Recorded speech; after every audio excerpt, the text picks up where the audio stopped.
Okay, so I wanted to talk about religion in Frank Herbert's Dune as it pertains to the Dune universe. And there's a couple of reasons why I want to do this.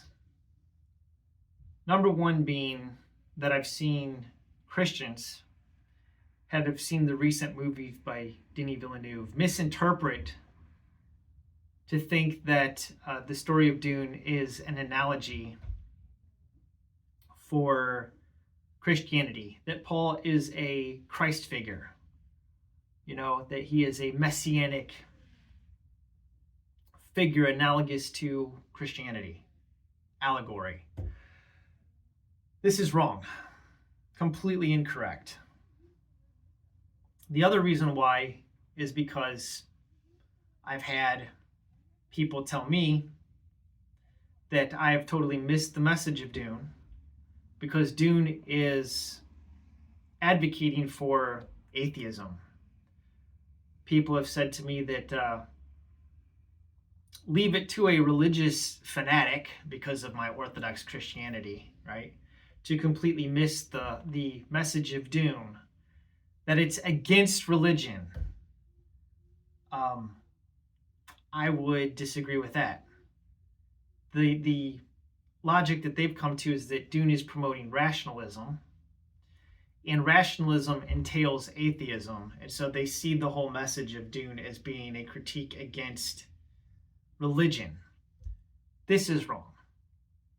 So let's just talk about the religion of the Dune universe and how Frank Herbert doesn't actually answer the question of the existence of God, and he doesn't really weigh in per se on saying that religion is bad or that religion is good. He has critique on it. To understand what's going on in the Dune universe, we have to ask ourselves, what is the religion of Dune like? So, what influences the religion in Dune? Okay, and we get this from the appendix in the back of the book. It's specifically listed under appendix number 2. The first appendix deals with ecology. Appendix 2, the religion of Dune. Now, I'm not going to read all of this, but any comparison of the religious beliefs dominant in the Imperium up to the time of Muad'Dib, that's Paul Atreides, must start with the major forces which shaped those beliefs. So number one is the Orange Catholic Bible. Okay, the followers of the 14 sages, whose book was the Orange Catholic Bible, and whose views are expressed in the commentaries and other literature produced by the Commission of Ecumenical Translators. This is the CET. So that's the first influence. We'll talk a little bit about that real quick and what this Orange Catholic Bible actually is. The leaders of Earth, sometime Terra, our planet right now, in the past, at least is speaking in the Dune universe, because this is the year 10191. So at some time in the past, centuries and centuries and centuries ago, the leaders of Earth's major religions met. Okay, and I'll read it here. The space travel was very influential on religion. And number 2 was the Butlerian Jihad, the elimination of the thinking machines.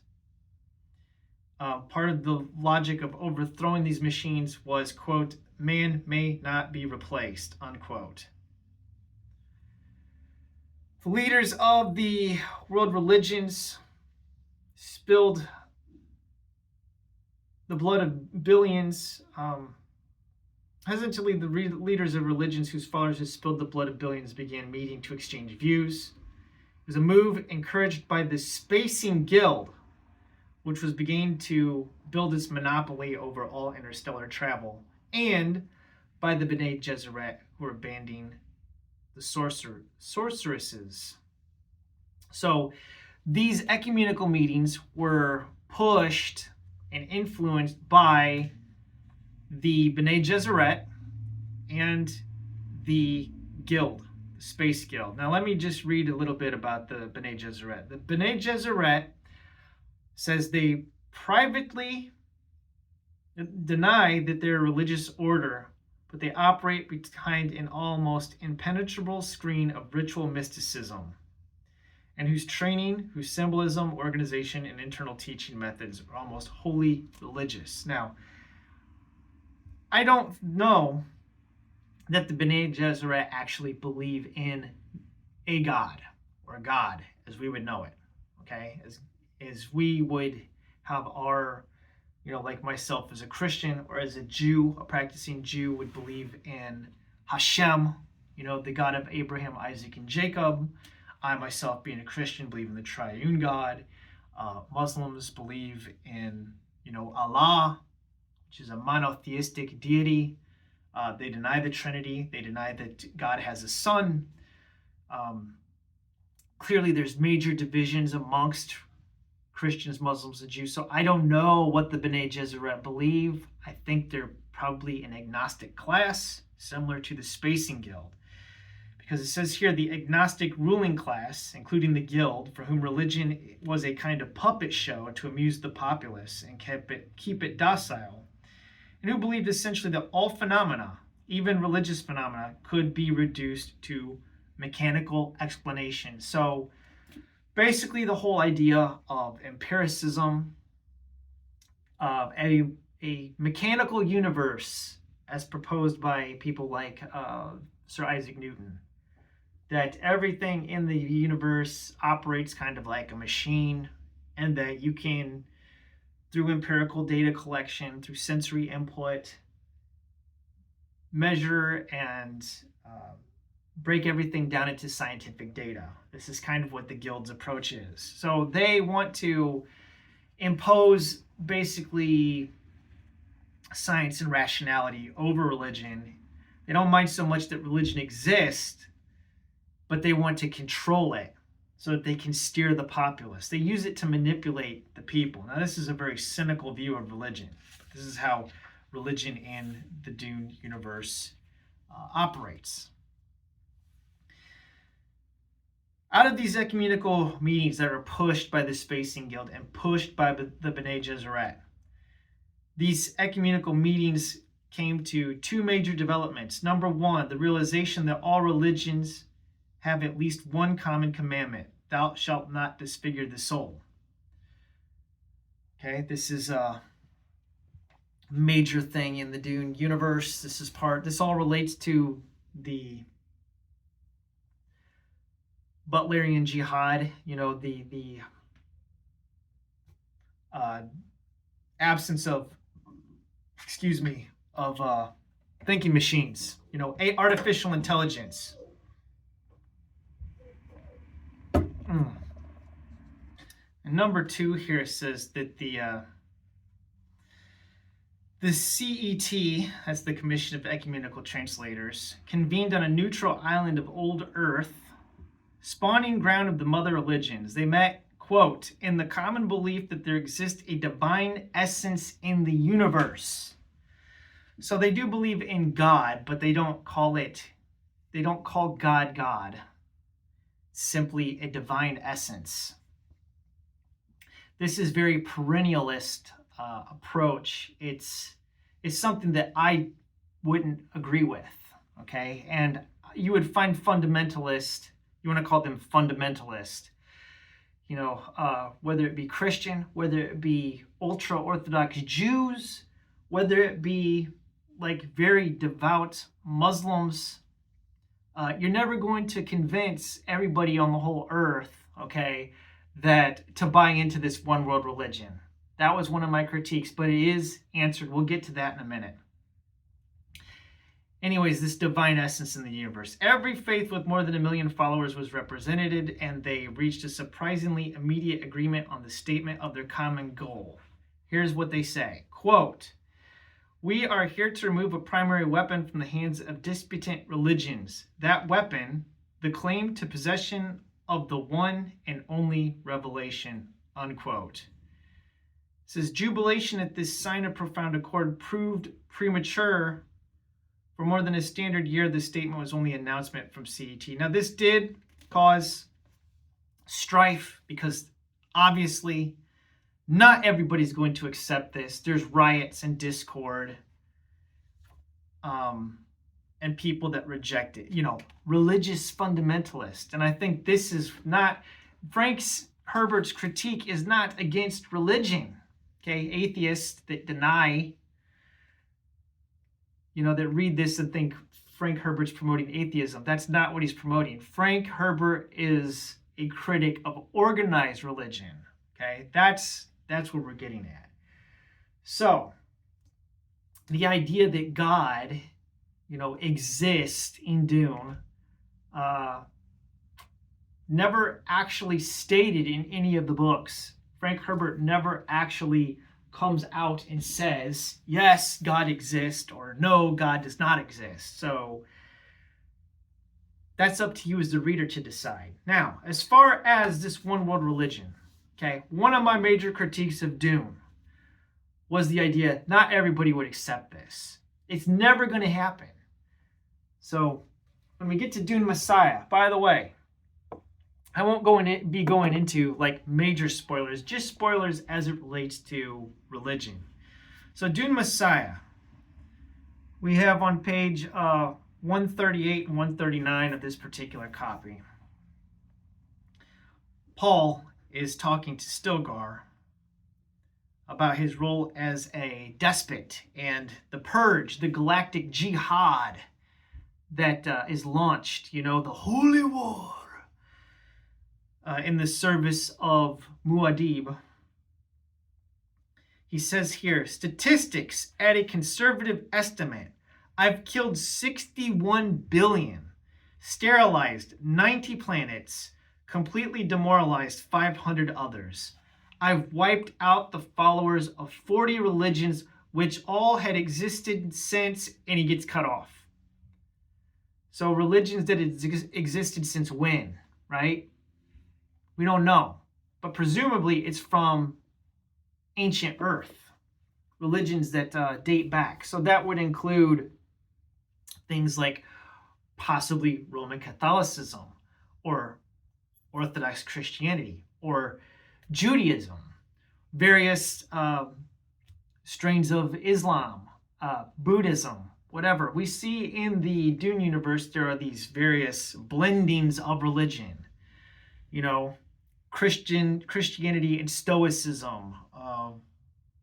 We have the Zen Sunni. This is the Fremen culture. The Zen Sunni wanderers, which is a blending of Buddhism and Islam. So it's very strange, these things. But my whole thing was, wouldn't religions that we find on Earth now survive? Well, Paul Atreides says he exterminates. 40 religions were wiped out in the Galactic Purge. However, once you get into the later books, we have more commentary by the let's see here, which one am I at? The God Emperor of Dune. Okay, the God Emperor of Dune. This is Leto II, and this book is full of commentary both on government and on religion. It becomes very apparent in this book as the God Emperor makes critique of various forms of government. He states the goods and the bads of democratic government and monarchy, and he also makes a lot of commentary on religion. Now, we've seen the evolution of religion through the Bene Gesserit. We have the cult of Aaliyah, Paul's sister, really prominent in Dune Messiah and Children of Dune. Much later, we see the religion evolve. Leto is the religion, the God Emperor. He's very much like a Roman demigod. Imperial cult worship, much like the Caesars of Rome. deified themselves. Think about people like, Nero, right? Yeah, so we got that. When we get to the later books, this is where things get really interesting, because if you've read, and you'd have to read past Heretics of Dune, this is when everybody starts coming back, and the Bene Gesserit are trying to get control over this girl, Shiana, in this book, so they can form a religious cult around her. Well, there's actually already a religious cult forming around her, but the Bene Gesserit want to control it. So they want to bring her in so that they can control this religious order that's spawned up. If you make it to Chapterhouse Dune, the question of whether or not ancient religions of Earth have survived into the future. Yes, they have. We have Jews from a diaspora that still exist millions and millions, or not millions, but millennia and millennia and millennia into the future. We have the existence of a Jewish community that looks just like Jewish communities here on Earth as they currently exist. Here's a little bit of commentary from Chapterhouse. There is a rabbi that is a big part of the story. The archives had elicited mostly rejections. Jews, what's that? Oh yes, an ancient sect. Look it up for yourself. We don't have time for idle religious research. The crystal had more to impart. Jews are amused and sometimes dismayed as what they interpret as our copying them. Our breeding records dominated by the female line to control the mating pattern are seen as Jewish. You are only a Jew if your mother was a Jew. The crystal came to its conclusion. The diaspora will be remembered. Keeping this secret involves our deepest honor. So we find out that the Bene Gesserit have been keeping the existence of this diaspora of Jews a secret, and in fact, that these Jewish community sees the Bene Gesserit as copying them as far as their genetic records are concerned. Now, this rabbi is one of these religious fundamentalists that would resist this ecumenical document, the Orange Catholic Bible, and he retains the religion of his ancient fathers. Okay, this is very important because for me, it makes the Dune universe more real, right? In fact, this rabbi on this specific page, this is page 85 here, he says, do we interfere with the higher plan? Is it the right of humans to set limits on the nature of Yahweh? I am that I am. The Yad-He Vav-He, the sacred name, the Tetragrammaton.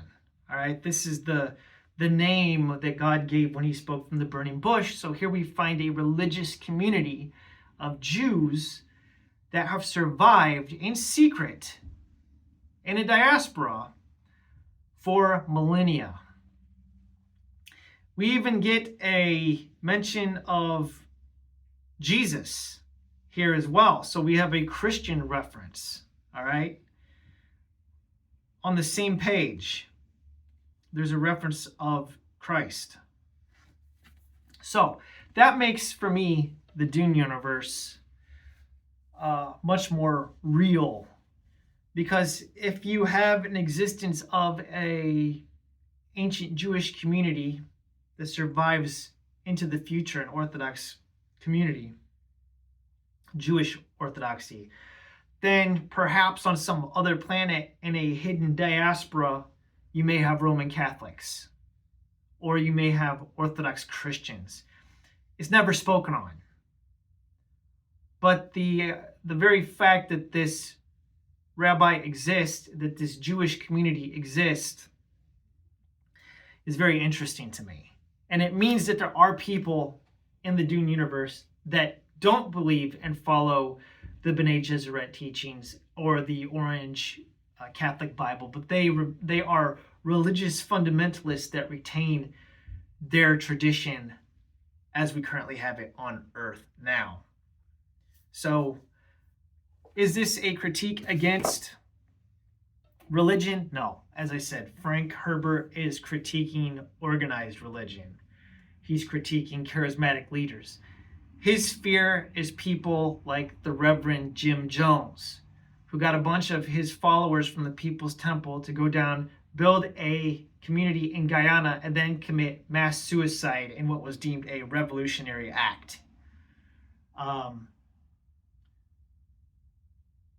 Being a person of faith does not entail that you lack rationality. This is, what do you want to call a argument? It's basically a straw man argument. Okay, there are very many people that are people of faith that are rational. The problem a lot with faith in a lot of terms is that faith and reason is that reason has often trumped faith. Now, I'm not going to get into a big discussion on all of this. If you want to get a viewpoint on my position as an Orthodox Christian, then I would suggest reading this text here, Orthodoxy and the Religion of the Future by Father Seraphim Rose. Now, why this book I think is a good recommendation is because Father Seraphim Rose hung out in some of the same circles that Frank Herbert did. Frank Herbert's work is influenced in part by Alan Watts, and he is a mutual friend of both Father Seraphim and Frank Herbert. And this book here would be giving almost like a direct critique on the religion of Frank Herbert's universe. You know, this ecumenical religion. This book is very Christian fundamentalist, but a specific brand of Christian Orthodox fundamentalism, which is going to put me out of favor with a lot of people because a lot of my Orthodox brothers and sisters don't like this book and they don't like the works of Father Seraphim. But I am a very traditional Orthodox, Christian. So that concludes my talk on Dune, religion in Dune.